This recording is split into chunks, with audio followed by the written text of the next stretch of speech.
items will be a recommendation of the chair. Do we have any public comment? Yes, we do. One person, sir. Those who wish to speak, please select *9. And the person with the last four numbers, 8760, please state your name and the items you wish to speak on.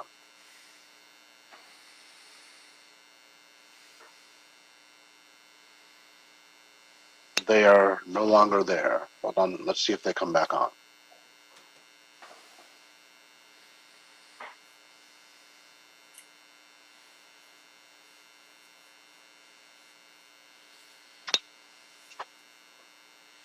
There's nobody on the queue. I recommend that if at the end of the meeting there are other people on, we can take them then. All right, so for now we will close public comment. I have two items which I don't need discussion on, so I will just ask that we vote on items number 1 and 4. I guess we take a roll call even though I'm the only one present. All right. Councilmember Koretz? Aye. Councilmember Harris-Dawson? And Councilmember Bonin. So I guess those items pass with a 1-0 majority. Right. Goes communications from the chair. Yes. And if we could take items 2 and 3 together. Okay. Item 2 is continued from June 15, 2022. CAO reports relative to the April and May 2022 quality assurance reports from Gartner, Inc. in connection with the HRP project. And item number 3 is also a CAO report relative to Phase 1 lessons learned report by the quality assurance consultant Gartner, Inc. in connection with the Human Resources and Payroll project, HRP. Okay, so if we have someone ready to present from Gartner, that would be a great start. Yes, good morning. And I should say first, I'd like to thank Gartner, the city's quality assurance consultant, for the HRP project, for providing us with your April 2022 quality assurance and your Phase 1 lessons learned report. And now I'd like to ask for your presentation. Good morning, Council Member. Thank you so much for the opportunity to present our reports. Gartner's QA report for the month of April focused on the project's significant progress in reducing risk and increasing go-live readiness as compared to previous months. So here are some key points from that report. The steering committee agreed to a set of go-live decision criteria, which was used by the committee to determine if the project was ready to go live on what was then the go-live target date of May 8th. By using that criteria, the committee determined that May 22nd would be an achievable date and would carry acceptable level of risk. And that was, in fact, the Phase 1 go-live date. Our concerns in the April report focused on the go-live criteria, which had not yet been achieved at that point, as well as testing, integrations, and data validation, all of which were important tasks and were still underway to some degree at that time. So that's our summary of the April report. We're happy to move on to the Phase 1 lessons learned report, unless you have questions on April. Well, regarding the workability of the system in Phase 1, well, actually, I should probably hear the lessons learned because that could answer some of my questions. So let's hear them both, and then I'll ask you a few questions. Great. So our Phase 1, our report on Phase 1 lessons learned identified approaches that proved to be very successful during Phase 1 and should continue and be built upon in Phase 2, along with identifying approaches that could be modified to be more effective going forward. And so those lessons were grouped into 5 themes. And those themes are governance, which focused on the project steering committee and PMO best practices. The next theme is quality assurance and benefits realization, and that's all around approaches for testing and data conversion, which we'd like to see become very rigorous and well planned, very well defined in phase 2. Project management, which is about strong, consistent, kind of blocking and tackling project management approaches to provide a strong foundation going forward for phase 2. Change management is the next theme, and that's about changes to design and configuration of the system that really should be addressed all along the way, and then provide that foundation for good training and knowledge transfer toward getting toward go live. And then finally, user readiness and support. That theme has lessons about the robust communication and organizational change management effort that the project undertook in phase 1, and also some lessons around post-go-live support that can be used to inform the approach for phase 2. So that concludes the summary of our lessons learned report. We're happy to take questions about that or any other questions that you have. Sure. Well, let's see. Regarding the workability of the system itself in phase 1, can you expand on the challenges regarding getting new employees onto the system efficiently, including new employees who in some cases were unable to log on to the new system to input their information, resulting in the HR staff having to complete on behalf of the employee?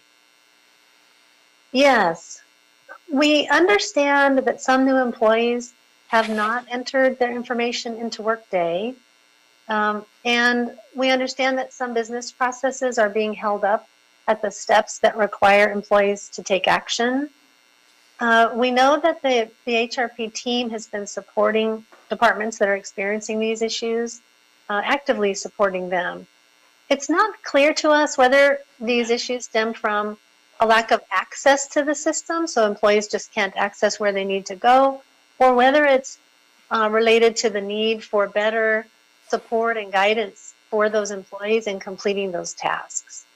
So we do plan to research this topic further to understand the nature of the root causes, behind this issue. And depending on whether it's one or the other or both, what are the steps to deal with that? So for a training and support issue, that's really a matter of getting communication out to the departments. So the HR staff and the change champions can support locally new employees who need to go through that process. So that's about getting that kind of support system, that scaffolding in place within the department to support those new employees. If it's an access issue, then employees don't have the right credentials or the right way to log in, that's something that has to be addressed, on the system side to get that sorted out, not only for new employees that have recently joined, but also new employees that would join the city in the future. And on the same note, were there instances where employees couldn't be paid because some department staff didn't know how within the new system to accept a transferring employee? And if that is the case, can you give us some insight into that? We are aware that some departments had difficulty accepting a transferring employee. We understand that this was primarily a training issue.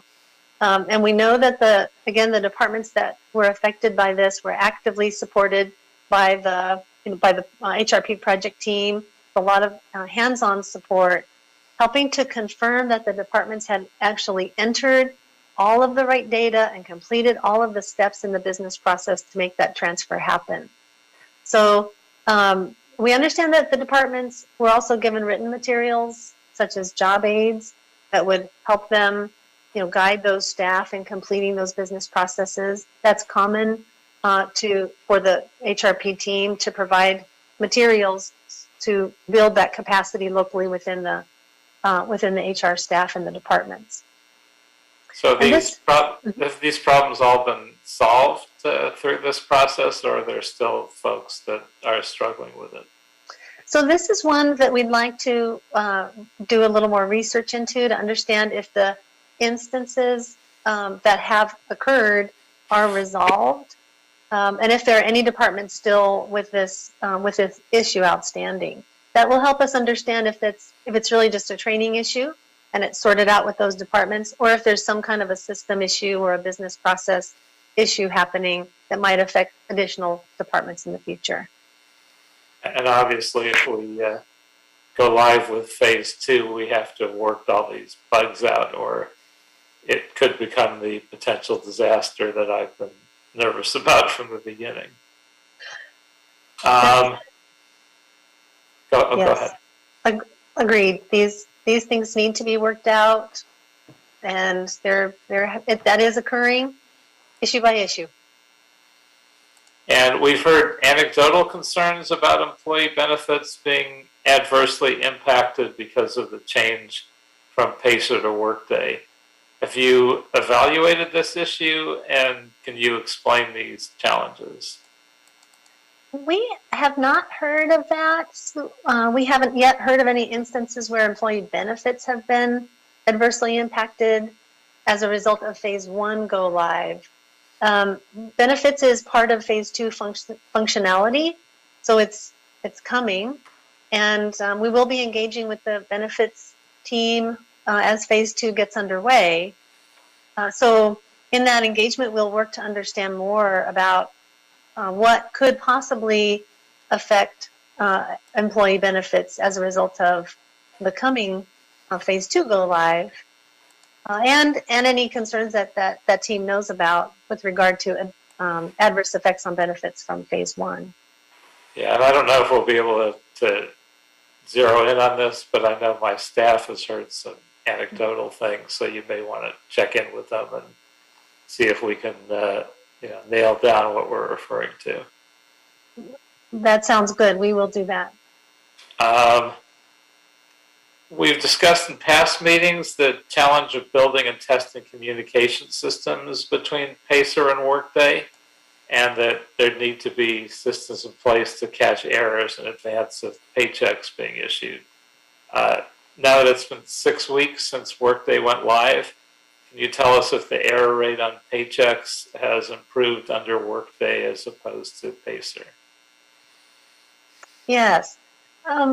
So there have been 2 completed pay periods since go live.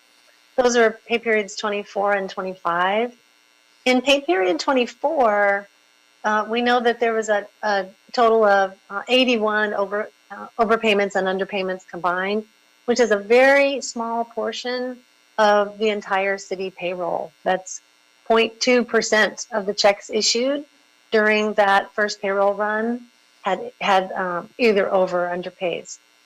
And we understand that there was 1 employee not paid during that payroll run. So in the broad scale of the city's payroll, we consider those issues to be very small in number and relatively minor. Now, we have requested the number of overpayments and underpayments and non-payments for period 25. We requested that just recently. And in advance, we've requested that same information for period 26 when that is complete. So with that, we'd like to see some trends over time and see if that error rate is on a downward trend by pay period. Now, we don't currently have the data that would allow us to compare Pacer error rates against Workday error rates, but we can certainly request that from ITA so we can do that comparison. Yeah, and I don't know what a typical PACER pay period error rate is, or if there are any normal errors in a pay period before PACER began the replacement effort. So it might be good to take a look at that, just what their standard was. I've never really asked that question. I don't know if 80 is something that they normally would have, or if they normally would have one or two. I just don't have any background on that. We do know that there are typically some small number of errors in each payroll run that are caught and corrected. Right? There's always some number of errors that are caught and corrected before the payroll run, and we do understand that there are some after. It's relatively small. Just anecdotally, that's what we understand. And also, we consider that PACER has had the benefit of 20 years of operation to find those errors and build in validations, and each time an error would occur. So it has been certainly fine-tuned over those many years to catch and correct errors and prevent errors before they even get to payroll. So PACER has that going for it, that learning from that longevity. Great. And we've heard many concerns about the snow ticket system underperforming as a means of resolving department concerns. And have you evaluated these concerns, and what changes do you think are needed in the system? Are we getting behind and catching up on the processing of department issues as reported in snow? And can you give us a really quick overview of the snow ticket system in general and what that means? Sure. The SNOW stands for Service Now. It's the ticket system for any user in the city that has an issue with Workday. They submit a ticket, which is essentially a request for help. And those tickets began coming in immediately post go live, which is to be expected. And the team has now received over 1,300 tickets through SNOW for that whole period since go live. So over that 6-week period, that's the number. That's a lower number of tickets than what was expected based on other Workday implementations. So in that respect, that's a good thing. Approximately half of those tickets were submitted by 5 departments, with the other half coming from the rest of the city. And so those departments are what we would expect: personnel, and then the larger departments, LAPD, LAWA, Harbor, Sanitation. Those larger departments do make up the majority of the issues. So are we getting behind? Are people getting good communication on it, or are they submitting something in writing and not hearing back for weeks? What's the response to it? So we are concerned about the age of the tickets that are still remaining. While the team has resolved over 1,000 tickets, there's still about 370 remaining. And so we're concerned about the age of those tickets and the rate of ticket resolution. The ticket aging indicates how long a department will wait to get their issue resolved. And based on the currently, the tickets that are open right now, the average age of a ticket is 15 calendar days. And remember, that's an average. Some tickets are resolved the same day, and others are still open since soon after go live. So that on average, a 2-week response time could be problematic for most departments. Now we understand that some of this aging might be due to the tickets not having a correct status. So the ticket may actually be resolved, but it's just not marked as such in ServiceNow or in SNOW. But we don't know the extent that that explains the average ticket age. And what are people thinking that are still unresolved after a month? I mean, are they freaking out? And should they be getting a verbal contact just to reassure them and confirm what the circumstances? The open tickets are generally in progress, so they're assigned to a group, and someone should be working it. Most likely for all of those open tickets, there has been communication with the user who submitted it. It's just that those tickets haven't been resolved yet.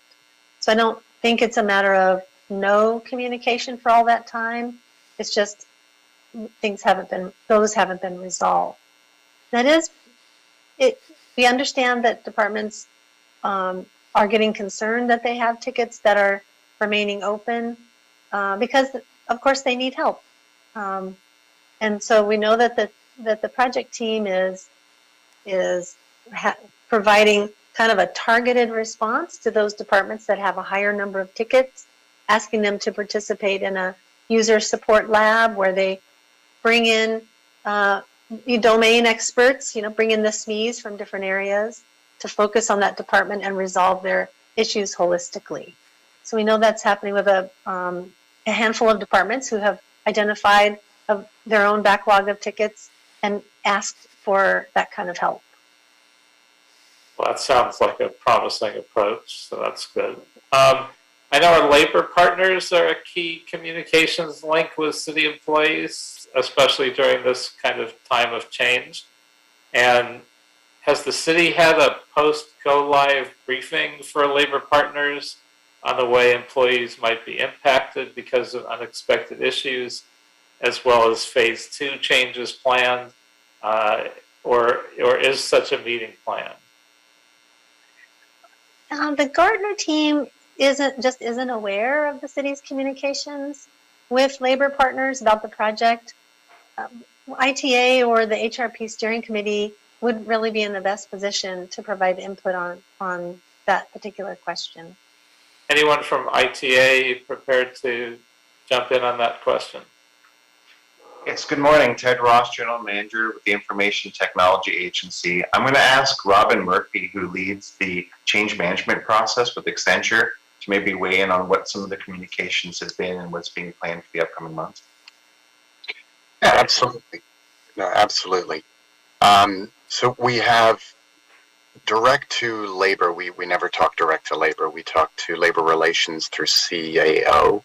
But when we're talking direct to staff, in fact, this afternoon we have a citywide town hall where we're going to talk through both, a reminder that we've gone live and have various activities we'd like folks to do, but also reminders, things that came up in training and things that, to Christine's point, may need a little bit of extra guidance to help reduce current and future tickets.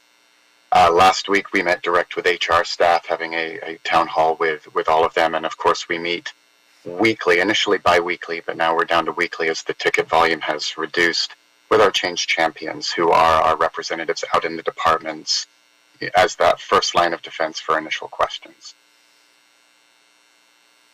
And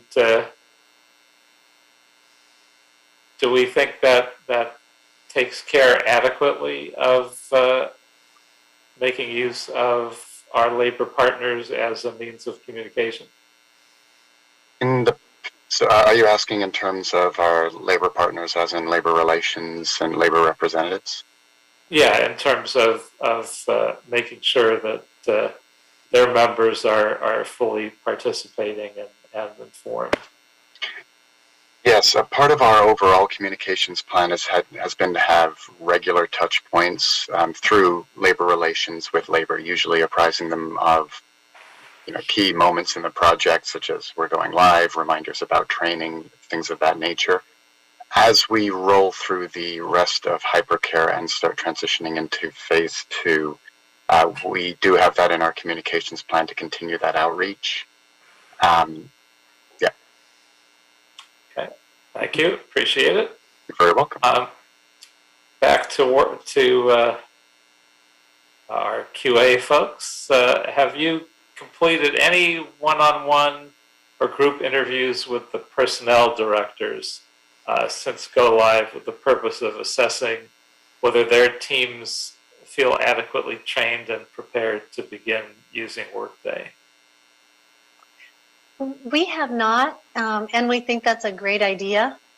We would be very happy to conduct a session with the personnel directors, understand their experience. So their perspective would be very informative about their department's readiness at the time of phase 1 go live, which helps us looking forward to phase 2, and about the effectiveness of post go live support so far, which can even, that input can even be applied right now to post go live support here in the short term. So we're happy to conduct a session like that. Great, and I appreciate that.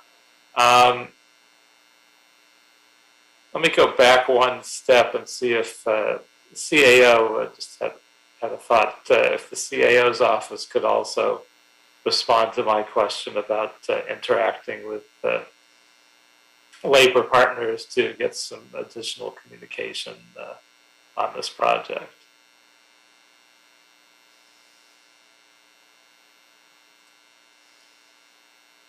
Good morning, sir. Melissa Velasco with the CAO. I'm not sure if our labor relations staff are available on the call this morning. I apologize, but I'll be happy to check in with them. But as the representatives from Workday and ITA mentioned, we do regularly, obviously, communicate with labor regarding a variety of topics, including the HRP project. So I'm sure that team is obviously engaged with them on that, but we'll certainly take that feedback back to them to discuss with them. Great. Thank you. Appreciate that. And moving forward from here, if all sponsor departments need to agree upon a project scope, schedule, and acceptance criteria going forward, should documentation of sponsor department agreement on these key items be the #1 priority before we begin to enter substantive phase 2 work? Because that seems like it was one of the things that happened, but happened later than it needed to in phase 1. Yes, absolutely. Our primary concern now about the project is the development of a realistic and comprehensive schedule that is agreed to by all the sponsor departments. So that schedule must be built around an agreed upon scope with consideration of the staff resources that are available to complete the project tasks that are in the schedule.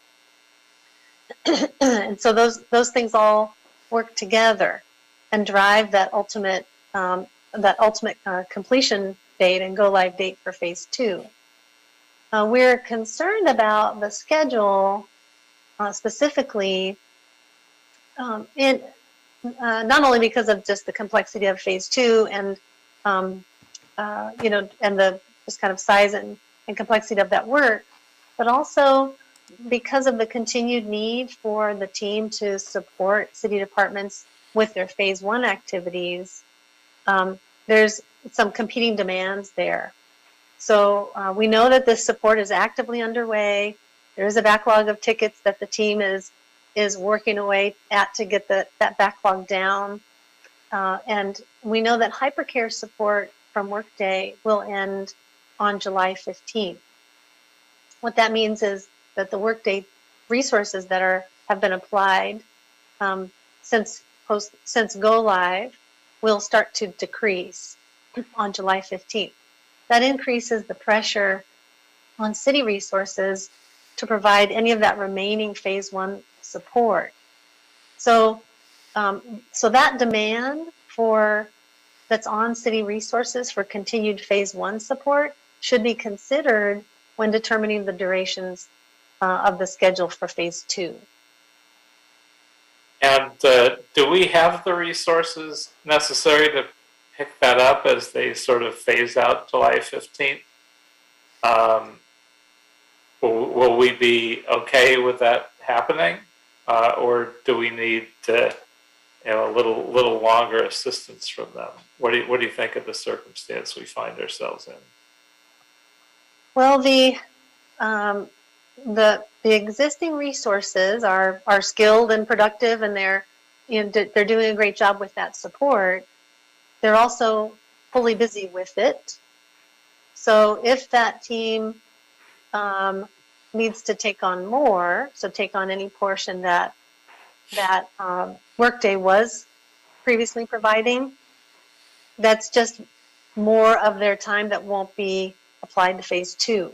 So they can continue providing phase 1 support. They will be very busy with it until it starts to taper off and departments get more comfortable handling these, business processes within Workday on their own. It will happen, but until that does, that team's going to be busy with phase 1. So phase 2 is what gets pushed back. To the extent that those resources are fully busy with phase 1, that affects phase 2. And do we seem like we have the resources currently dedicated that we need to do all that, to get through phase 1 and finish implementing it, and to be ready for phase 2 and meet our current deadlines? It's the deadline that would be impacted by the staff being busy with both phase 1 and trying to do phase 2 at the same time. So something has to adjust, either the deadline or staffing is augmented to make that deadline. Now I can't really answer today if staffing is sufficient, but the activity to develop the schedule is underway now. And so the team is working actively to identify the tasks and the durations, given the assumption of existing staffing. So that will tell us what is that go live date for phase 2, given the workload with existing staffing. So if that go live date turns out to be beyond the current targeted December date, that tells us that to get back to that December date, additional staff resources would likely be required. And based on what was in the report, do you think we have the management and leadership resources we need on the project team? And could you amplify specific steps our project team should be taking in the month of July? So in phase 2, we would like to see the project PMO provide very strong, consistent project management, kind of tried and true blocking and tackling of, risk and issue management, schedule management, watching, entry and exit criteria before moving on to the next stage of the project. So that kind of blocking and tackling is required from the team as a whole, from the PMO. We also would like to see the PMO exhibit skills around and processes for communicating with the team broadly, the HRP team, driving active communication and collaboration with that team, facilitating discussions, documenting decisions and things that the team has agreed upon to keep everyone aligned.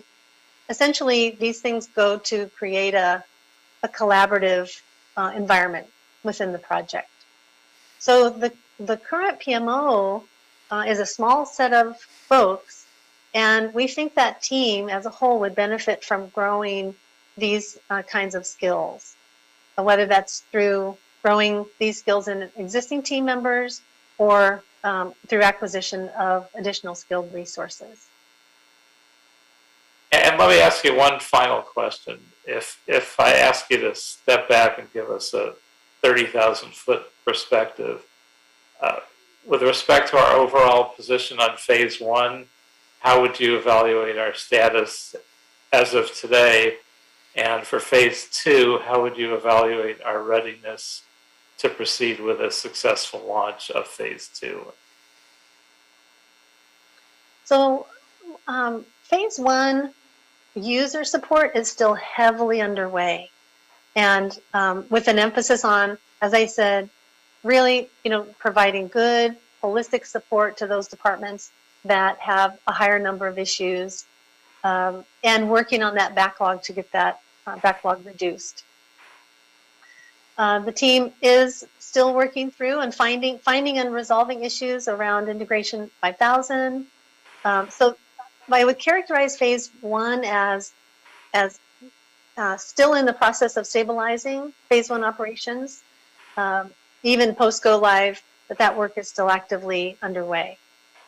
Phase two we would characterize as in the replanning stage, knowing that a fair amount of phase two related tasks were completed months ago before the decision was made to divide the project into phases. So phase two is not in an initial planning phase. We consider it kind of replanning and kind of a restart of that portion of the work.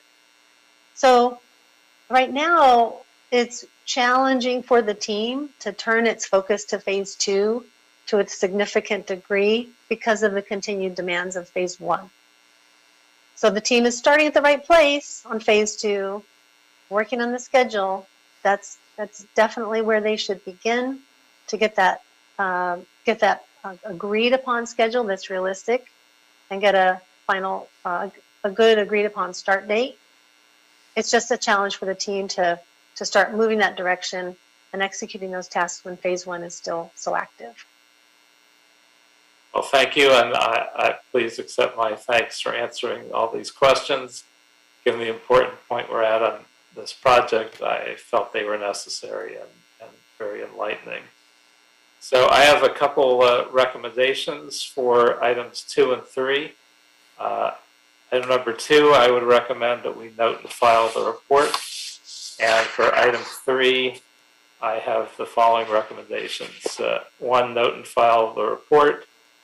Direct Gartner to report back on a meeting with department personnel directors to receive input and recommendations to improve user experience. Direct Gartner to report back with a monthly report to include status of implementations of May, June, and lessons learned recommendations during that period, including addressing the adequacy of staffing in sponsored departments. If we could direct the HRP steering committee to report back with a realistic phase 2 schedule signed off by all sponsor departments, addressing the items recommended by Gartner, and if we could direct the CAO to report back in August on their briefing of labor partners on phase 1 and phase 2 issues. And if we could also direct ITA to immediately provide a means for the city's Workday users to speak to a live IT professional rather than just submitting a snow ticket to resolve Workday problems, and report back on the success of this approach at the August PA committee meeting. And if we can have a roll call on these recommendations. Yes, Councilmember Koretz Aye. and Councilmember Harris Dawson and Councilmember Bonin. So those items pass as configured. Are there any speakers under public comment that have appeared since the beginning of the meeting? No, there are not. Mr. Clerk, are there any items still before us? This clears the desk. All right, well, in that case, thank you, everybody, and we are adjourned.